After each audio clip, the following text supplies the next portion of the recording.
सद्गुरुनाथ माधवानंद प्रभु की जय। राजाधिराज सद्गुरुनाथ गुरुपुत्रेश्वर महाराज की जय। राजाधिराज सद्गुरुनाथ जगन्नाथ महाराज की जय। ಮಾಘ ಸಪ್ತಾಹದ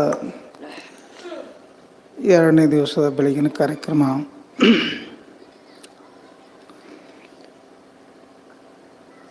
ಈ ಒಂದು ಪುಣ್ಯಮಯ ಸಮಯ ಸಮರ್ಥ ರಾಮದಾಸ್ ಮಹಾರಾಜರ ದಾಸಬೋಧದ ಶೈಕ್ಯ ಭಕ್ತಿ ನಿರೂಪಣೆ ಮಾಡಿದ್ದಾರೆ. ಇಲ್ಲೆಲ್ಲ ವೇದಿಕೆ ಮೇಗಿದ್ದಂಥ ಗುರುಬಂಧುಗಳು ತಮ್ಮ ತಮ್ಮ ಅನುಭವಗಳನ್ನ ಹೇಳಿದ್ದಾರೆ.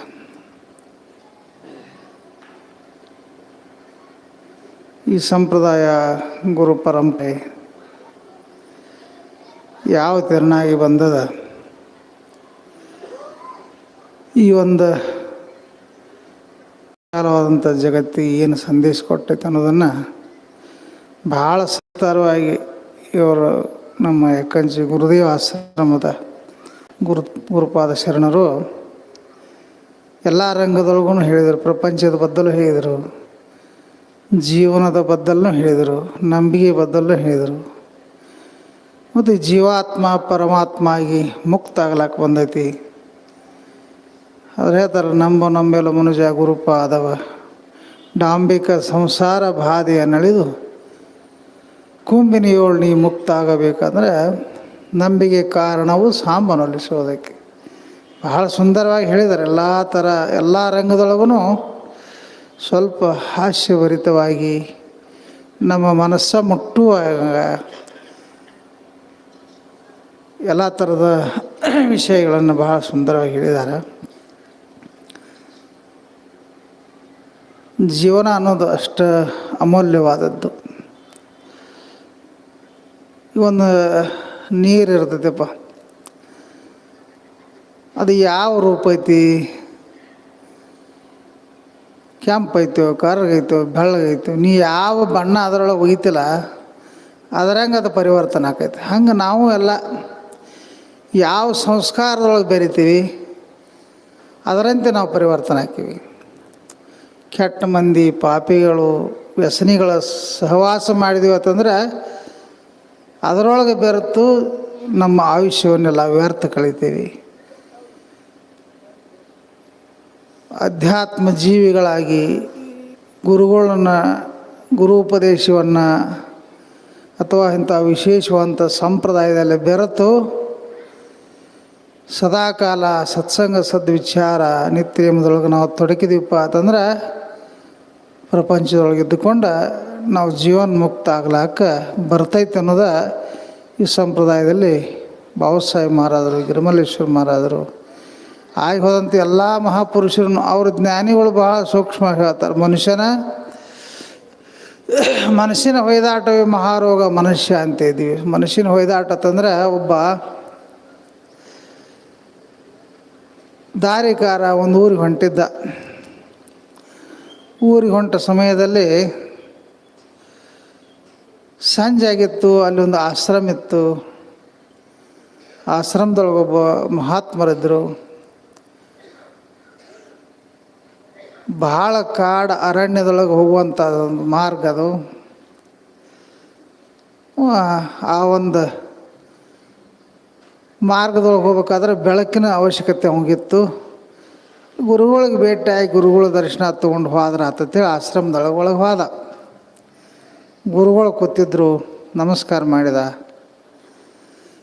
ಯಾಕಪ್ಪ ಎಲ್ಲಿ ಹೊಂಟಿ ಅಂತ ಕೇಳಿದರು. ಅಂದರೆ ಜೀವನದ ಚಕ್ರ, ನಮ್ಮ ಜೀವನದ ಚಕ್ರ, ನಮ್ಮ ಬಾಲ್ಯ ಯೌವನ ಮುಪ್ಪು ಎಲ್ಲ ಅವಸ್ಥೆಗಳು ಇರ್ತಾವಲ್ಲ, ಒಂದೊಂದು ಅವಸ್ಥೆಯೊಳಗೆ ಒಂದೊಂದು ಥರ ನಮ್ಮ ಜೀವನ ಚರಿತ್ರೆಗಳು ನಡೀತಿರ್ತಾವೆ.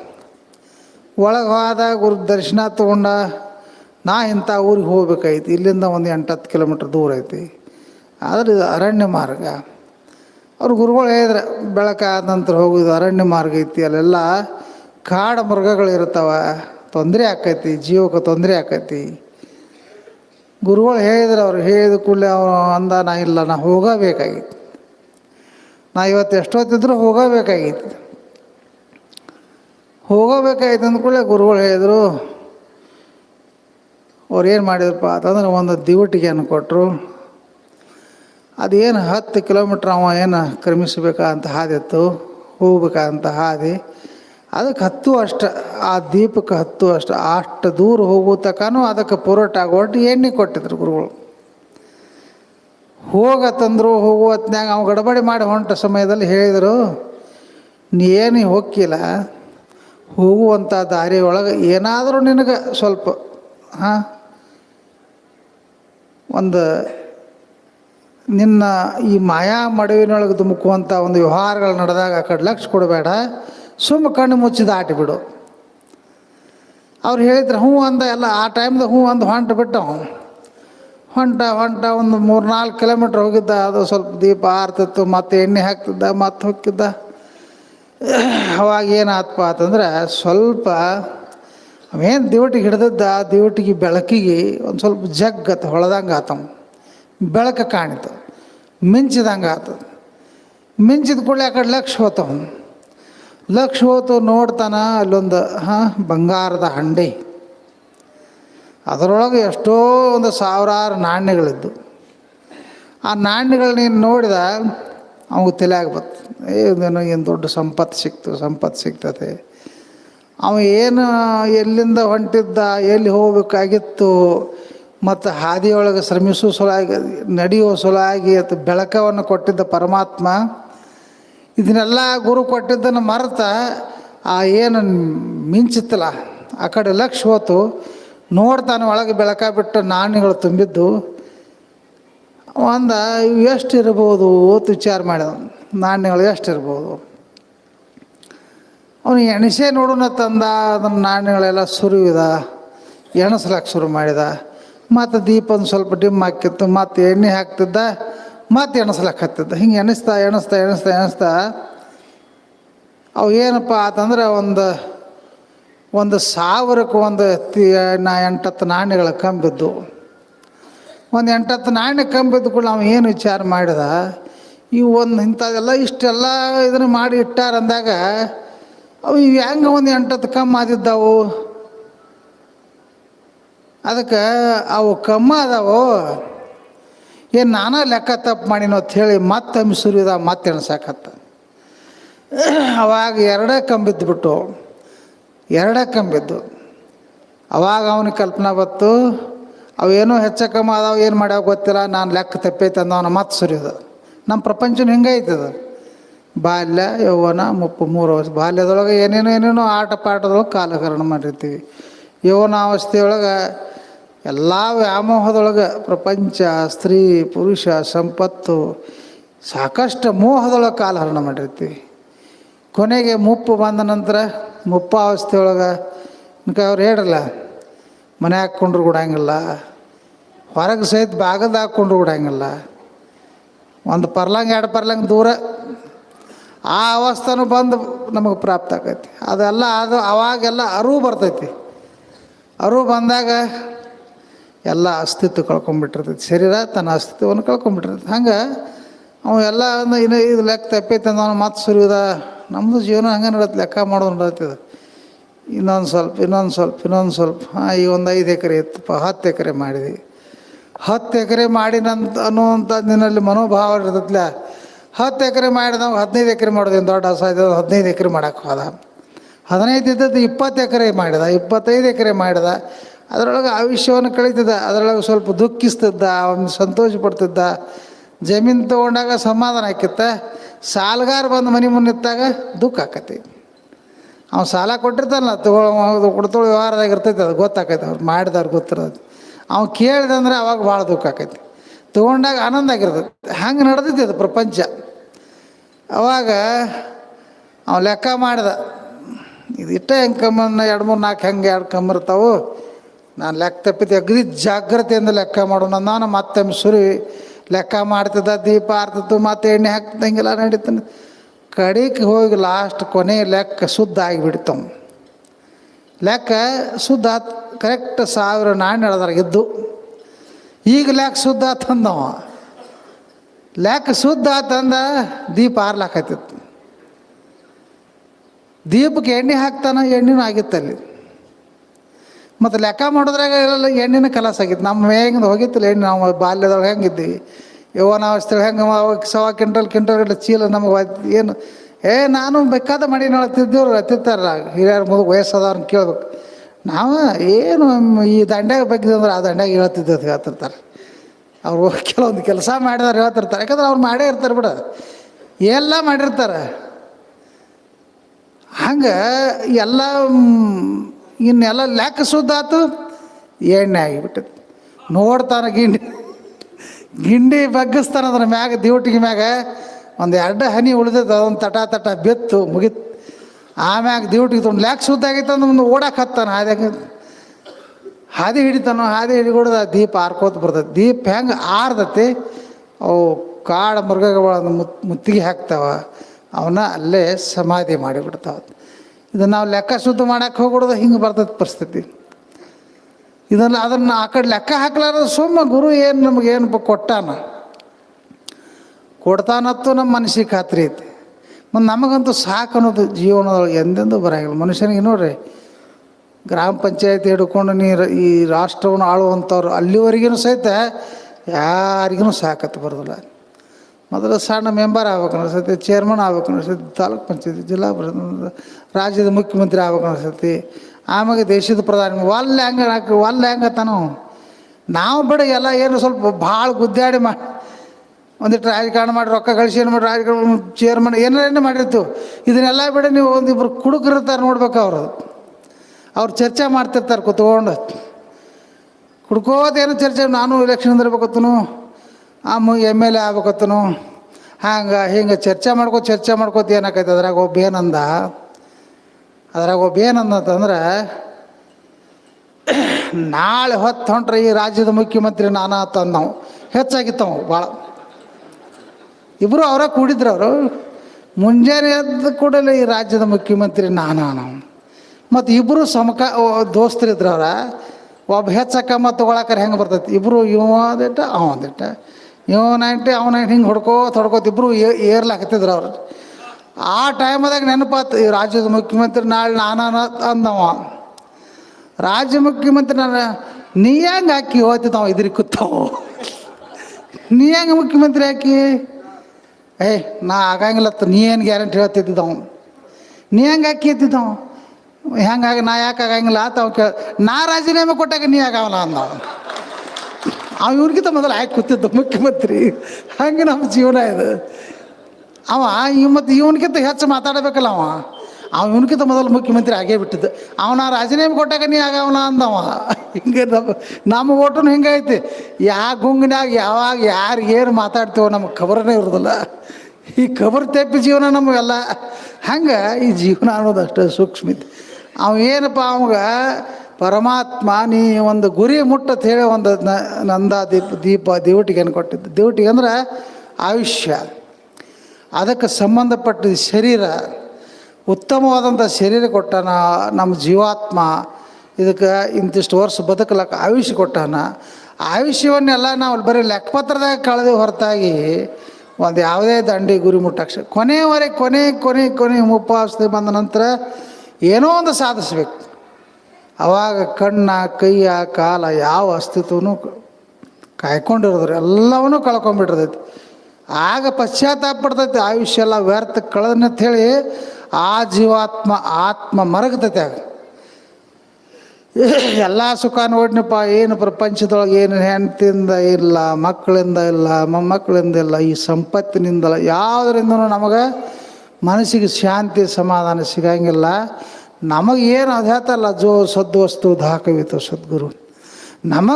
ನಮ್ಮನ್ನು ಕೈ ಹಿಡಿದು ಕರ್ಕೊಂಡು ಗುರಿ ಮುಟ್ಟಿಸುವಂಥ ಸದ್ಗುರುವಿಗೆ ಆಗ ಶರಣ ಹೋಗಿದ್ರೆ ನಾವು ಮುಕ್ತ ಹಾಕಿದ್ನ ಅನ್ನುವಂಥ ಕಲ್ಪನಾ ಬರ್ತೈತಿ. ಕೆಲಸ ಮುಗಿದಿರ್ತೈತಿ, ಎಣ್ಣೆ ಆಗಿರ್ತೈತಿ. ಅವಾಗ ಎಣ್ಣೆ ಆದವಕ್ಕೆ ಏನು ಮಾಡೋಕೆ, ನಾವು ನೂರಾರು ರೋಗಗಳು ಮನುಷ್ಯನಿಗೆ ಕಾಡ್ತಿರ್ತಾವೆ, ವ್ಯಾಧಿಗಳಿರ್ತಾವಲ್ಲ, ಏನು ಎಲ್ಲ ಥರ ಅಸ್ತಮ ಆದಿರ್ತೈತಿ, ಕೆಲವೊಂದು ಲಕ್ಕವಾದಿರ್ತೈತಿ, ಏನೆಲ್ಲ ಆಗಿ ಹೋಗಿಬಿಟ್ಟಿರ್ತೈತಿ. ಮನುಷ್ಯ ಎಲ್ಲ ಅಸ್ತಿತ್ವ ಕಳ್ಕೊಂಡ್ಬಿಟ್ಟಿರ್ತಾನೆ. ಅವಾಗ ಏನೇನು ಎಲ್ಲ ಸದ್ರಡಿದಾಗ ಅರಿವು ಇರಂಗಿಲ್ಲ. ಎಲ್ಲ ಕಳ್ಕೊಂಡ ನಂತರ ಅದು ಅವಾಗ ಅರಿವು ಬರ್ತೈತಿ, ಕಳ್ಕೊಂಡು ಹೋಗಿರ್ತಾನೆ. ಹಂಗೆ ಜ್ಞಾನಿಗಳು ನಮ್ಮ ಈ ಸಂಪ್ರದಾಯದಲ್ಲಿ ಬಾಬಾಸಾಹೇಬ್ ಮಹಾರಾಜರು ಗಿರ್ಮಲ ಮಾಡಿದಂಥ ತ್ಯಾಗದ ನೋಡ್ರಿ ಅವರೆಲ್ಲ. ಬಾಬಾಸಾಹೇಬ್ ಮಹಾರಾಜರು ಅದು ಈ ಸಂಪ್ರದಾಯವನ್ನು ಕಟ್ಟಿ ಬೆಳೆಸ್ಬೇಕಾರೆ ಅವ್ರು ಸ್ವಂತ ತಮ್ಮ ಬುತ್ತಿ ಕಟ್ಕೊಂಡು ತಮ್ಮ ಕುದುರೆ ಮ್ಯಾಗ ಎಲ್ಲ ದೇಶ ಸಂಚಾರ ಮಾಡಿ ತಮ್ಮ ಅನ್ನ ತಾಮ ಕುದಿಸ್ಕೊಂಡು ತಿಂದು ಭಕ್ತಿರನ್ನು ಗುರು ಉಪದೇಶ ಕೊಟ್ಟು ಹೇಳ್ತಾರೆ, ನಾಮಸ್ಮರಾವೆ ನಿರಂತರತೆ ಜಾಣಾವೆ ಪುಣ್ಯಶೀಲ. ಧ್ಯಾನ ಮಾಡ್ತಾ ಹೋರಿಪ್ಪ ನಿಮ್ಮ ತನು ಸಹಿತ ಪರಬ್ರಹ್ಮ ರೂಪ ತಾಳ್ತೈತಿ. ಅವರೆಲ್ಲ ಆಗಿ ಹೋಗ್ಯಾರಲ್ಲ. ಮತ್ತು ನಾವೆಲ್ಲ ಬರೇ ನೋಟ ಮಾತ್ರದಿಂದ ಸ್ಪರ್ಶ ಮಾತ್ರದಿಂದ ಏನೆಲ್ಲ ನಮಗೆ ಆನಂದ ಪಡೀಲಿಕ್ಕೆ ಶಕ್ಯ ಐತಿ. ಆ ಆನಂದ ನಮ್ಮ ಒಳಗೆ ಐತಿ ಖರೆ, ಅದರ ಕಡೆ ನಮಗೆ ಲಕ್ಷ ಹೋಗ್ಲಾರ್ದಂಗೆ ಮ್ಯಾಗ ಒಂದು ಕವಚ. ನಿನ್ನ ರೂಪ ಐತಪ್ಪ, ನೀವೊಂದು ಹೆಂಗೋ ಅದಿ, ಕ್ಯಾಂಪಗದಿಯೋ ಕಾರಾಗದಿಯೋ ಚಂದದಿ ಏನಿದ್ರಿ, ನಿನಗೊಂದು ರೂಪ ಐತಿ. ನಿನ್ನ ರೂಪ ನೀ ಕರಡಿ ಮುಂದೆ ನಿಂತಾಗ ನಿನಗೆ ಗೊತ್ತಾಕೈತಿ ನಾ ಹಿಂಗೆ ಅದೀನಿ ಅನ್ನೋದು ಗೊತ್ತಾಕೈತಿ. ಆ ಕರಡಿ ಪೂರ ಧೂಳು ಮುಸ್ಕೈತಿ, ಅದ್ರ ಮ್ಯಾಗ ಪೂರ ಧೂಳು ಮುಸ್ಕೈತಿ. ಆ ಕರಡಿ ಮುಂದೆ ನಿನ್ನ ಹತ್ರ ನಿನ್ನ ರೂಪ ಗೊತ್ತಾಕೈತೇನ? ಆ ಧೂಳ ಜಾಡಿಸಿದಾಗ ನಿನ್ನ ರೂಪ ಹೆಂಗೆ ಅದ್ರಾಗ ಕಾಣ್ತೈತಿಲ್ಲ, ನಾ ಹಿಂಗೆ ಅದೀನಿ ಅಂತ ಅವಾಗ ಗೊತ್ತಾಕೈತಿ. ನಾ ಹಂಗೆ ಅದೀನಿ, ಹಿಂಗೆ ಅದೀನಿ, ಚಂದ ಅದೀನಿ, ಅಸಹ್ಯ ಎಲ್ಲ ತಿಳಿದೈತಿ. ಅದ್ರ ಮ್ಯಾಗಿನ ಧೂಳ ಒರೆಸ್ಬೇಕಲ್ಲ ನಾವು. ಹಂಗೆ ನಮ್ಮ ಈ ಮನಸ್ಸಿನ ಒಂದು ಇದ್ರ ಮೇಲೆ ಒಂದು ಕವಚ. ಈ ಪ್ರಪಂಚ ಸ್ತ್ರೀ ಪುರುಷ ಶ್ರಮ ಅವ್ರು ಹೇಳಲ್ಲ, ಅವರು ಶರಣರು ಮತ್ತೊಬ್ಬರು ಪರಸ್ತ್ರೀ ಪರಧನ ಪರ ಸಂಪತ್ತು ಪರರ ದುಡ್ಡು ಇವೆಲ್ಲ ನರಕದ ಸಮಾನತೆ ನಾವು ಭಾವಿಸ್ಕೋಬೇಕು. ನಮ್ಮ ಚಿತ್ತನ ಅಲ್ಲೇ ಇರ್ತೈತಲ್ಲ. ನಾವು ಹೊತ್ತೊಂಡ್ರೆ ಯಾರು ಗೋಣ ಮುರಿಬೇಕು? ಯಾರಿಂದ ನನ್ನ ಸಂಪಾದನೆ ಆದಿತ್ತು? ನೀ ಎಷ್ಟು 1000 ಕೋಟಿ ತಂದು ಮನ್ಯಾಗ ಗೋಳೆ ಮಾಡಿಟ್ಟು ಸಹಿತ ಯಾರು ನಿನಗೆ ಒಂದು ಅರ್ಧ ತಾಸಿನ ತೃಪ್ತಿ ತರ, ಅದಕ್ಕೆ ಅರ್ಧ ತಾಸಿನ ತೃಪ್ತಿ ಅದು ಅಷ್ಟೇ. ಅದನ್ನ ಮುಂದೆ ಮಾರ್ತ ಬಿಡ್ತೈತಿ ಮನುಷ್ಯ. ಮತ್ತು ಹಿಂಗೈತದ ಇದು ಜೀವನ ಅನ್ನೋದು ಎಷ್ಟು ಸೂಕ್ಷ್ಮ ಐತಿ. ಅದಕ್ಕೆ ಅವ್ರ ಜ್ಞಾನಿಗಳು ಸಂತರು ಸ್ಥಿರವಿಲ್ಲೋ ಈ ಕಾಯ ನೋಡಿಕೋ. ನೀರಿನ ಮೇಲೆ ಗುಳ್ಳುತ್ತಾರಲ್ಲ ಅಷ್ಟೇ ಸರಳ ಇದು. ಇಲ್ಲಿ ಉತ್ಪತ್ತಿ ಸ್ಥಿತಿ ಸಂಹಾರ. ಯಾವಾಗ ಗುಳ್ಳು ತಯಾರಾಕತಿ, ಯಾವಾಗ ಚಲಿಸ್ತತಿ, ಯಾವಾಗ ಒಡೆದೋಕತಿ ಗೊತ್ತಿರೋದಿಲ್ಲ. ಅದಕ್ಕೆ ಸ್ಥಿರವಿಲ್ಲೋ ಈ ಕಾಯ ನೋಡಿಕೋ ಘಟ ಇರುವುದರೊಳಗೆ ಗುರುವಿನ ಕೂಡಿಕೋ ಅಂತೇಳಿ ಅವರು ಜ್ಞಾನಿಗಳು ಸಂತರು ಮಹಾತ್ಮರು ರಾಮಕೃಷ್ಣ ಪರಮಹಂಸರ ಬದಲು ಹೇಳಲ್ಲ. ಅವರು ಪೂಜಾ ಮಾಡೋ ಸಲುವಾಗಿ ಹೂವಿನ ತೋಟಕ್ಕೆ ಹೋಗಿದ್ದರು. ಹೂವೆಲ್ಲ ಹರ್ಕೊಂಬಂದರು. ಕಾಳಿಯ ಮಾತೆಯ ವರಪುತ್ರರು. ಕಾಳಿಯ ಪ್ರತ್ಯಕ್ಷ ದಿನನಿತ್ಯ ಆಕೆ ಜೋಡಿ ಸಂಭಾಷಣೆ ಮಾಡ್ತಿದ್ರು. ಅಂಥ ಒಂದು ಜ್ಞಾನವನ್ನು ಗಳಿಸಿದರು ರಾಮಕೃಷ್ಣ ಪರಮಹಂಸರು. ಅವ್ರು ಪೂಜೆ ಮಾಡೋಕೆ ಹೂ ತರಕ್ಕೆ ಹೋದಾಗ ಅವ್ರು ಹೊಳ್ಳೆ ಬರ್ಬಿಡ್ದ ಶಾರದಾಮಣಿ ಅಲ್ಲೇ ಆಸನ ಹಾಕ್ಕೊಂಡು ಸಮಾಧಿ ಸ್ಥಿತಿಯೊಳಗೆ ಹೋಗಿಬಿಟ್ಟಳೆ. ಸಮಾಧಿ ಕೈವಶ ಮಾಡ್ಕೊಂಡ್ಳು. ಆಕೆನ ಏನು ನೋಡಿದ ಕೂಡಲೇ ಆ ಹೂವಿನ ಬುಟ್ಟಿ ಆಕೆ ಮುಂದಿಟ್ಟವನು ಅಲ್ಲೇ ಸಾಷ್ಟಾಂಗ ನಮಸ್ಕಾರ ಆಕೆ ಅಲ್ಲೇ ಪೂಜೆ ಶುರು ಮಾಡಿಬಿಟ್ಟವು. ಆಕೆಗೆ ಪುಷ್ಪಾರ್ಪಣೆ ಮಾಡಿದ ಅಲ್ಲೇ ಕೂತು ಆನಂದದಿಂದ ಏನತ್ತಲ್ಲ ಇವೆಲ್ಲ. ಯಾಕಂದರೆ ಪೂಜಾ ವಿಧಿವಿಧಾನಗಳು ಎಲ್ಲ ಯಾಕಂದರೆ ತನ್ನ ಕಾಳಿಯ ಮಾತೆಯನ್ನು ಆ ಶಾರದಾಮಣಿಯ ರೂಪದಲ್ಲಿ ಕಂಡ. ನಾವೇನು ಕಾಣ್ತೀವೋ ಅಂತ ನಮ್ಮ ಕಣ್ಣಾಗ ಏನೇನು ಕಾಣ್ತಿರ್ತಾವೆ. ಅವರು ಮುಂಜಾನೆ ಎದ್ದು ಹೆಂಗೆ ನಮಗೆ ರೊಟ್ಟಿ ಕೊಟ್ಟಿರ್ತಾರೆ ಉಪ್ಪಿಟ್ಟದ, ಅದೇ ಯಾವ್ಯಾವ ಬೇಗಳ ಬೇಕು ತಿರುಗಾಡಿರ್ತಾರಲ್ಲ ಅದು ಉಪ್ಪಿಟ್ಟದಾಗ. ರೊಟ್ಟಿ ಬಿಡ್ಯಾಗ ಧ್ಯಾನ ಮಾಡ್ಕೋತ ರೊಟ್ಟಿ ಬಡಿದ್ರೆ ಅದನ್ನು ಧ್ಯಾನ ಮಾಡ್ಕೋತ ನಿಂತಿ ಅಂದ್ರೆ ನಿನಗೆ ಅವ್ರಿಗೆ ಒಂಥರ ಬಂದಿತ್ತು. ಅವ್ರು ಬೇಕೋತ ಬಿಡಿದು ನೀ ಜಗಳಾಡ್ಕೋತ ತಿನ್ನೋದು ಕಡೆಗೆ ಹೊತ್ತು ಮಾರಾದ್ರೆ ಹೇಳಲ್ಲ ಲಡ್ತ ಪಡ್ತಿರ್ತೈತೆ ಮನೆಗೆ. ಒಂದೇ ಕೃಷ್ಣ ಪರಮಾತ್ಮ ಸಂಭಾಷಿದ್ದು ಬೇರೆ ಬಿಡ. 16,000 ಗೋಪಿಕಾ ಸ್ತ್ರೀಯರು, 60,000 ಸುತರು ಅವ್ರು ಹೇಳ್ತಾರೆ. ದ್ವಾರಕೆ 60,000 ಸುತರು 16,000 ಸತಿಯರೊಡನೆ ಪರಿಣಮಿಸಿ ಯಾರು ದಿಕ್ಕಿಲ್ಲದಂತೆ ಸೇರಿ ಕೃಷ್ಣನು ಗಿಡದಡಿಯ ಸುವ ಬಿಡಲಿಲ್ಲವೇ. ಸುಖ ಬಳಿದು ಕಷ್ಟವಾಯಿತೆಂದರಲಿದರು ಮನುವೆ. ಸುಖಿಗಳಿಂತೂ ಕಷ್ಟಪಡಲಿಲ್ಲ. ಅವರೆಲ್ಲ ಇಷ್ಟೆಲ್ಲ ಇದ್ದವ್ರು ಸಹಿತ ಕೃಷ್ಣ ಪರಮಾತ್ಮನು ಅವತಾರ ಕಾರ್ಯ ಮಾಡ್ಲಿಕ್ಕೆ ಬಂದಿದ್ದಕ್ಕೆ ಅವನು ಕೈ ಮೀರಿ ಹೋಗಿತ್ತವ. ಒಬ್ಬ ಋಷಿ ಯಾರು ಅವತಾನ ಊಟಕ್ಕೆ ಹೇಳಿದ ಕೃಷ್ಣನ ವಂಶಜರಿಗೆಲ್ಲ ದುರ್ವಾಸ ಮುನಿಗಳು ಊಟಕ್ಕೆ ಹೇಳಿದಾಗ ಕೃಷ್ಣ ಪರಮಾತ್ಮ ಅಂದಾಗ ಇವೆಲ್ಲ ಹಾದಿ ಬಿಟ್ಟಾವ, ಇತ್ತನ ಹೆಂಗೆ ತೊಗೊಂಡು ಹೋಗೋದು ಅಲ್ಲಿ ಅಂದ ನಾವು. ಎಲ್ಲ ಎಟ್ಟ ಕಠಿಣ ಇದ್ದಿದ್ದು. ಹಾದಿ ಮ್ಯಾಗಿದ್ದವ್ರದ್ದು ಬೇರೆ, ಹಾದಿ ಬಿಟ್ಟವ್ರದ್ದು ಬೇರೆ. ಅವಾಗ ಅಷ್ಟೊತ್ತಿಗೆ ದ್ವಾರಕಾದೊಳಗೆ ಇವೆಲ್ಲ ವ್ಯಸನಿಕರಾಗಿಬಿಟ್ಟರು. ಕೃಷ್ಣನ ವಂಶಜರೆಲ್ಲ ಸೋಟ ಹೊಡೆದೈತಿ, ದಿನನಿತ್ಯ ಮಾಡಲಾರ್ದ ಪಾಪಕೃತ್ಯಗಳು ಮಾಡ್ತಾರೆ. ಅವತಾರಿಕನ ವಂಶಜರೆಲ್ಲ ಅವರು ಅವಾಗ ದುರ್ವಾಸ ಮುನಿಗಳು, ಇನ್ನು ದುರ್ವಾಸ ಮುನಿ ಅಂದ್ರೆ ಮಹಾನ್ ತಪಸ್ವಿ ಅವ ಇಟ್ಟರೆ ಶಾಪ, ಆ ಶಾಪದಿಂದ ವಿಮೋಚನೆ ಆಗಕ್ಕಂತೂ ಯಾರಿಗೂ ಸಿಕ್ಕಿಲ್ಲ. ಕೃಷ್ಣಗೆ ಗೊತ್ತಾಗ್ತದೆ, ಅವರು ಬಿತ್ತವ ಕೃಷ್ಣನಿಗೆ ಅವತಾರಿಕೆ ಇನ್ನು ನಮ್ಮ ವಂಶಕ್ಕೆ ಉಳ್ಗಾಲಿಲ್ಲ ಅನ್ನೋದು ಗೊತ್ತಾಗ್ತವ. ಆಗ ಅವ್ನು ಕೃಷ್ಣ ಪರಮಾತ್ಮ ಸೂಕ್ಷ್ಮ ಹೇಳಿದ್ವಿ ಎಲ್ಲ ಆದಿಬಿಟ್ಟು ಬ್ಯಾಡ ತಂದ್ರೆ ಕೇಳಿಲ್ಲ. ಎಲ್ಲ ನಿಮ್ಮ ಬಳಗ ಎಲ್ಲ ತೊಗೊಂಬಂದು ಎಲ್ಲ ಬಳಗ ತೊಗೊಂಡು ಅವ ಕೃಷ್ಣ ಪರಮಾತ್ಮ ತಾಕೀತು ಮಾಡಿದತ್ತವ ಅವರಿಗೆಲ್ಲ ತನ್ನ ಬಳಗಕ್ಕೆ 60,000 ಸುತ್ತರು 16,000 ಸ್ತ್ರೀಯರೆಲ್ಲ ಅವರೆಲ್ಲರಿಗೆ ಅವ್ನು ದುರ್ವಾಸ ಮುನಿ ಅಂದ್ರೆ ಭಾಳ ಉಗ್ರ. ಅಲ್ಲಿ ಹೋಗೋದು ನೀವೆಲ್ಲ ಭಾಳ ಜಾಗ್ರತೆ ಇರ್ಬೇಕು. ಏನು ಇಲ್ಲಿ ಮಾಡ್ತಿರ್ಲ ಇದನ್ನು ಅಲ್ಲಿ ಏನರ ಮಾಡಿರಂದ್ರೆ ಎಲ್ಲ ಸರ್ವನಾಶ ಹೋಗಿರುತ್ತೆ ಹೇಳಿ ಕೃಷ್ಣ ಪರಮಾತ್ಮ. ನಾವೇನು ಮಾಡ್ತೀವಿ ರೀ ಅಂದ್ರೆ ಏನು ಇಲ್ಲ, ಇದು ಕುಡಿದು ಮಾಡ್ತಿರಲ್ಲ ಅಲ್ಲಿ ಮಾಡಬೇಡ್ರಿ ಅಂತ ಹೇಳ್ದು ಒಂದು ದಿವ್ಸರೇ ಪಾಲನ ಮಾಡಿರ್ತ ಹೇಳ್ತಲ್ಲ. ನಾವು ಕೆಲವೊಂದು ಸಪ್ತಾಹಗಳಿಗೆ ಹೋಗಿರ್ತೀವಿ, ಆ ವೀಣಾ ಪೂಜೆ ಮಾಡೋಕೆ ಹೋಗಿರ್ತೀವಿ, ಅವ್ನು ಕುಡ್ದ ನಿಂತಿರ್ತಾನೆ. ಇಂಥ ಭಾಳ ಘಟನೆ ಆಗ್ಯಾವ ನಮ್ಗೆ ಸಾಕಷ್ಟು. ಕೆಲವೊಂದು ಊರ ಹೆಸರು ಹೇಳಂಗಿಲ್ಲ ನಾವು. ಅಲ್ಲಿ ನಾವು ಸಪ್ತಾಹಕ್ಕೆ ಹೋಗೋದು ಹೊಲ್ಲಾಗಿ ಬಿಟ್ಬಿಡ್ಬೇಕು, ಹೋಗೋದು ಬಿಟ್ಬಿಡ್ತೀವಿ ನಾವು ಅಲ್ಲಿ. ಹಂಗೆ ಅಲ್ಲಿ ಅವು ದುರ್ವಾಸ ಮುನಿಗಳು ಇವೆಲ್ಲ ತಾಕೀತು ಮಾಡಿದ್ರು. ಏನತ್ತ ಕುಡಿಬೇಡ್ರಿ ಅಂತೆಲ್ಲ ತಾಕೀತು ಮಾಡಿ ನಾವು ಅಂದ ಕೂಡಲೇ ಆತ ತಂದವ್ರು ಕೃಷ್ಣ ಆದ. ಇವ್ರ ಹಿಂದೆಲ್ಲ ಮಂದಿ ಹೋದರು. ಇವರೆಲ್ಲ ಹೋಗುವಾಗ ತಮ್ಮ ಸಜ್ಜಲೆನ ಹೋಗಿದ್ರು, ಇವ್ರು. ಆಮ್ಯಾಗ ಎಲ್ಲ ಮೃಷ್ಟಾನ ಊಟ ಅಡುಗೆ ಮಾಡಿಸಿದ್ದು ಎಲ್ಲರಿಗೂ ಊಟದ ವ್ಯವಸ್ಥೆ ಮಾಡಿ ಊಟಕ್ಕೆ ನೀಡಕ್ಕೆ ಹಾಕ್ತಿರು. ಎಲ್ಲ ಊಟ ಹಾಕಿರು. ಊಟ ಹಾಕಿದ ಕೂಡಲೇ ಅವ್ರು ತಾವು ಮಾತಾಡಕತ್ರ. ಕೃಷ್ಣ ತಾಕೀತು ಮಾಡ್ಯಾನು ಅಂತದು ಮಾಡೋದು ಬೇಡ ತೊಗೊಬತ್ತಿದ್ದ. ಏನು ಹೇಳಂತ ತಾಕೀತ? ಕುಡಿಬೇಡ್ತೇನು? ನಾವೆಲ್ಲಿ ಕುಡಿಬೇಡ, ಕಲಸ್ಕೊಂಡು ತಿನ್ನೋಣ ಅಂದ್ರೆ ಅವರು ತಾಟ್ನ್ಯಾಗ ಹಾಕೊಳ್ಳೋದ ಅದು ರೊಟ್ಯಾಗ ಪಟ್ಯಾಗ ಕಲಸ್ಕೊಂಡು ತಿನ್ನಬೇಡತ್ ನಮ್ಗೆ ಹೇಳಿಲ್ಲ ಅವ ಕೃಷ್ಣ. ಮತ್ತು ಅದು ಕುಡಿದ್ರೂ ನಿಶೆ ಆಗೋದ, ಕಲಸ್ಕೊಂಡು ತಿಂದ್ರು ನಿಶೆ ಆಗೋದ. ಹಿಂಗಾಗಿ ಅವು ಎಲ್ಲ ಆ ನಿಶೆ ಆ ಗುಂಗನ್ಯಾಗ ಮತ್ತು ಕಲಸ್ಕೊಂಡು ಅದು ಮತ್ತು ತಿನ್ನೋದು ಹೊಟ್ಟೆ ತುಂಬತ್ತಕ್ಕೆ ತಿನ್ನಬೇಕಲ್ಲ, ಫುಲ್ ಓವರ್ಲೋಡ್ ಆಗುತ್ತಕ್ಕೆ. ಓವರ್ಲೋಡ್ ಆದ ಕೂಡಲೇ ಅದ್ರಾಗ ಒಂದು 8-10 ಮಂದಿ ಕೂಡ್ರಿ. ಅವರು ಕೃಷ್ಣನ ವಂಶದ್ರೆಲ್ಲ ಒಂದು 8-10 ಮಂದಿ ಕೂಡಿ ಅದ್ರಾಗ ಒಬ್ಬ ಚಂದ ಇದ್ದ. ನಾವು ಸೀರೆ ಉಡಿಸ್ಕಿಸಿಂದ ಅವಾಗೆಲ್ಲ ಏನೇನು ಹೊಟ್ಲೆ ಅದರ್ತ್ಲೆ ಮಾಡೋದು ಒಂದು ಒಣಕಿ ಹೊಟ್ಟೆ ಆಗಿಟ್ಟು ದುರ್ವಾಸ ಮುನಿಗಡೆ ಕರ್ಕೊಂಡು ಹೋದ್ರು. ದಿಶೆದಾಗ ಎಲ್ಲ ಇದು ಕೆಲಸ ಇದು ಆಗೈತೆ, ನಮಗೇನು ಗೊತ್ತಿಲ್ಲ. ಮತ್ತು ಅದು ಕತೆ ಇದು ಇತಿಹಾಸ. ದುರ್ವಾಸ ಮುನಿಗಡೆ ಕರ್ಕೊಂಡು ಹೋದ್ರು. ಅವ್ರು ಋಷಿಗಳು ಕೂತಿದ್ರು. ಅವ್ರ ಜ್ಞಾನ ದೃಷ್ಟಿ ನೋಡಿದ್ರು, ಇವೆಲ್ಲ ಹಾದಿ ಬಿಟ್ಟವ, ಇವಕ್ಕೆ ಏನು ಪಶ್ಚಾತ್ತಾಪ ಆಕೈತೆ ಅಂದ್ರೆ. ಮತ್ತು ಅವ್ರು ಎಷ್ಟು ತಾಳ್ಬೇಕಾದ್ರೆ ತಾಳಿದ್ರು. ಅವ್ರು ಇವ್ ಗಂಡ್ಮಗನ ಮೊದಲ ಅವ್ಗೆ ಸೀರೆ ಉಡಿಸಿ ಕರ್ಕೊಂಡೋಗಿ ಈಗ ಏನು ಹಿಡಿತಾವ ಹೇಳ್ರತ್ ಕೂತ್ಬಿಟ್ರು ಅವ್ರು ಋಷಿಗೆ. ಈಗ ಏನು ಹಿಡಿತಾವೆ ಅನ್ಕೊಳ್ಳ ಅವ್ನು ಹೇಳೇ ಬಿಟ್ಟು ಇದ್ದದ್ದೆಲ್ಲ. ಆಕೆ ಒಣಕಿ ಹಿಡಿತಾಳೋ ಅದರಿಂದ ನಿಮ್ಮ ವಂಶ ನಿರ್ವಂಶ ಆಕೈತೆ ಹೇಳ್ಬಿಟ್ಟು.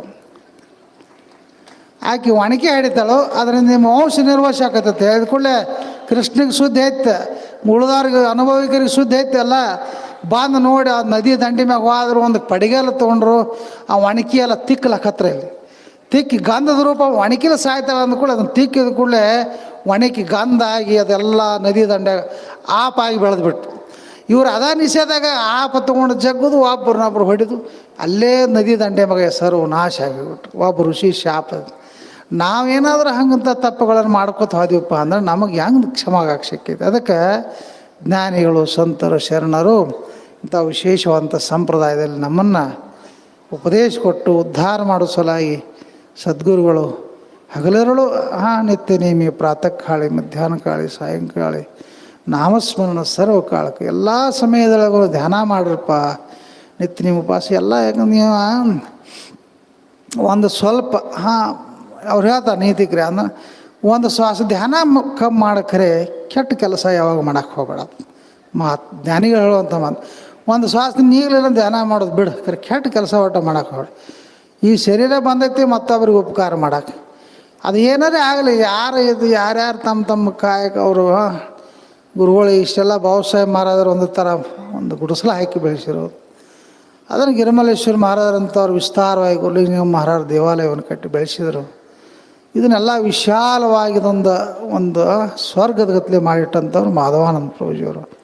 ಅಂಥ ಮಹಾಜ್ಞಾನಿಗಳ ಮಹಾಪುರುಷರ ಅವತಾರಿಕರು ಉಡಿಯೋದಾಗ ನೀವೆಲ್ಲ ಅದೇ ನಾವೇನು ಮಾಡಬೇಕಲ್ಲ, ನಮ್ಮ ಆಯುಷ್ಯ ದಿನನಿತ್ಯ ನಾವು ಮನವ ಶೋಧಿಸಬೇಕಂತ. ನಮ್ಮ ಆಯುಷ್ಯ ನಾವು ದಿನ 3 ಹೊತ್ತು ಟೈಮ್ ಊಟ ಮಾಡ್ತೀವಲ್ಲ, ಮುಂಜಾನೆ ನಾಷ್ಟ ಮಾಡ್ತೀವಿ, 2 ಹೊತ್ತು ಊಟ ಮಾಡ್ತೀವಿ.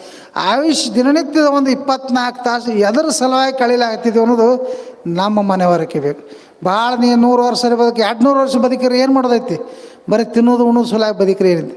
ಒಂದು ನಿನ್ನಿಂದ ಒಂದು ಈ ಭೂಮಿಗೆ ಅಥವಾ ಆ ಗುರುವಿಗೆ ನಿನ್ನಿಂದ ಒಂದು ಉಪಕಾರ ಆದ್ರೆ ಸಾಕದ. ಒಂದರೇ ಉಪಕಾರ ಬೇಕಲ್ಲ, ಏನೂ ಇಲ್ಲ, ಎಲ್ಲ ಸ್ವಾರ್ಥ ಜೀವನ. ಹಂಗೆ ಈ ಸ್ವಾರ್ಥ ಜೀವನದಲ್ಲಿ ನಾವು ಕಾಲ ಹರಣ ಮಾಡುವಂಥ ಸಮಯದಲ್ಲಿ ಸದ್ಗುರುಗಳು ನಮ್ಮ ಬೆನ್ನ ಮ್ಯಾಗ ಇದ್ದುಕೊಂಡು ನಮ್ಮನ್ನು ತಿದ್ದಿ ಆ ಒಂದು ಗುರಿ ಎಡೆಗೆ ಅಥವಾ ಜೀವನ್ಮುಕ್ತರನ್ನಾಗಿ ಮಾಡೋ ಸಲುವಾಗಿ ಅವ್ರ ಜ್ಞಾನಿಗಳು ನಮ್ಮ ಬೆನ್ನ ಹತ್ಯಾರ. ನಾವೆಲ್ಲ ಇನ್ನೂ 2 ದಿವಸದ ಕಾರ್ಯಕ್ರಮ, ಸಾಕಷ್ಟು ಜನ ಕೂಡ್ತಾರೆ. ಇದೊಂದು ಸ್ವರ್ಗ ಇದ್ದಂಗೆ. ಇಂಚಿಗೇರಿ ಮಠ ಅಂದ್ರೆ ಒಂದು ಸ್ವರ್ಗಪ್ಪ. ಇಂಚಿಗೇರಿ ಮಠ ಅಂದ್ರೆ ನಾಮಧಾರಿಕರಿಗೆ ಯಾರು ಉಪದೇಶ ತೊಗೊಂಡು ಇಲ್ಲೆಲ್ಲ ಬಾಬಾಸಾಹೇಬ್ ಮಹಾರಾಜರು ವಂಶಜರು ನೀವೆಲ್ಲ ಅದಿರಲ್ಲ, ನಿಮ್ಮ ಸಲುವಾಗಿ ಇದೊಂದು ಸ್ವರ್ಗ. ಸ್ವರ್ಗ ಅಂದ್ರೆ ಅತ್ಯಂತ ಪರಿಶುದ್ಧವಾಗಿರಬೇಕು, ಸ್ವಚ್ಛವಾಗಿರಬೇಕು, ಶಾಂತವಾಗಿರಬೇಕು. ಆ ರೀತಿ ನೀವೆಲ್ಲ ಇಲ್ಲಿ ಬಂದಂಥ ಭಕ್ತಾದಿಗಳು ದಿನನಿತ್ಯ ನಿಮಗೆ ಮಹತ್ವ ಕೊಡ್ರಿ. ರಾತ್ರಿ ಜಾಗರಣೆ, ವೀಣಾ ಸೇವೆ, ಒಂದು 4 ದಿವಸದವರೆಗೆ ಈ ಧ್ಯಾನ ಯೋಗದೊಳಗೆ ನಾವೆಲ್ಲ ಭಾಗಿಗಳಾಗಿ ನಮ್ಮನ್ನೆಲ್ಲರೂ ಕರ್ಕೊಂಡೋಗಿ ಗುರಿ ಮುಟ್ಟಿಸುವಂಥ ಸಾಮರ್ಥ್ಯ ಸದ್ಗುರುವಿನಲ್ಲಿ ಐತಿ. ಆ ಸದ್ಗುರುವಿನಲ್ಲಿ ಅಷ್ಟೇ ಬೇಡ್ಕೊಳ್ಳೋದು, ನಮ್ಮನ್ನು ಏನಪ್ಪ ಅದೊಂದು ತಪ್ಪದ ಅದೇ ಹಿಡಿಸ್ಬೇಡ, ಕೆಟ್ಟ ಕೆಲಸ ನಮ್ಮಿಂದ ಮಾಡೋಕೆ ಹಚ್ಚಬೇಡ, ನಮ್ಮನ್ನು ನಿನ್ನ ಒಡೆದು ಹಾಕೊಂಡು ಮುಕ್ತರು ಮಾಡಪ್ಪ ಅಂತ ಬೇಡ್ಕೊಂಡು 2 ಮಾತು ಮುಗಿಸ್ತು.